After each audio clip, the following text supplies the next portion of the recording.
Salut les cuistots, j'espère que vous allez bien. Aujourd'hui, je vais partager avec vous une recette que j'avais appris à Ferrandi, la tarte alsacienne. C'est une vraie tuerie, c'est super facile à faire. Allez, c'est parti pour la recette. Alors, on va commencer par prendre 125 g de beurre mou, 250 g de farine et on va mettre ça au batteur à la feuille à petite vitesse, vitesse moyenne, vitesse 4 environ, pour réaliser un sablage. On ajoute ensuite, une fois qu'on a un joli sable, 20 g de sucre, c'est facultatif, et 5 g de sel, c'est obligatoire. Un œuf plus de l'eau, en fait l'œuf plus de l'eau, faut le peser, il faut avoir entre 75 et 80 g.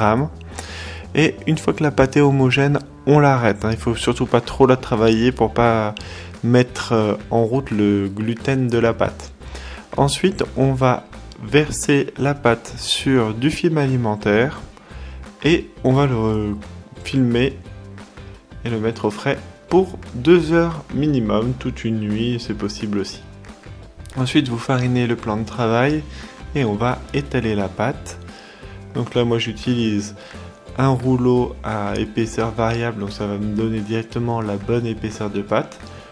Si ce genre d'article vous intéresse, je vous mets les références en barre d'infos. Et donc ensuite, on roule la pâte tout autour du rouleau pour l'emmener directement sur le cercle graissé. Donc là, je ne le montre pas, mais j'ai beurré le cercle. Et donc, on va foncer la pâte tout autour. C'est-à-dire qu'on va enfoncer la pâte et la plaquer contre les parois. Ensuite, à l'aide du rouleau, on va découper les excédents de pâte.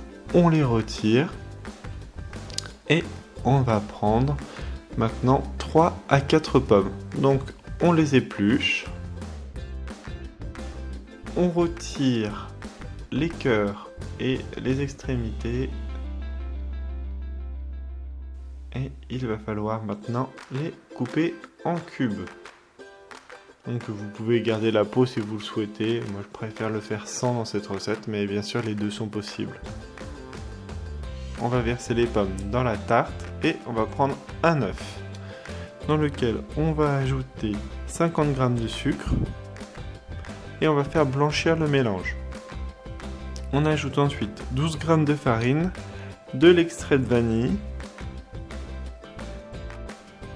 On mélange bien de manière à avoir un mélange homogène et on va ajouter 12 centilitres de crème liquide.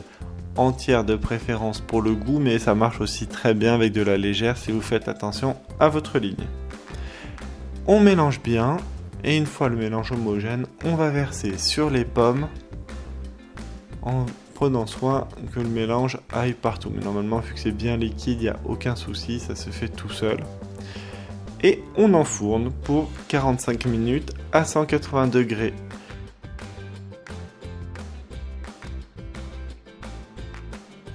Il ne reste plus qu'à saupoudrer la tarte de sucre glace pour la décoration et à servir. Je te donne rendez-vous la semaine prochaine pour une recette de frites de courgettes.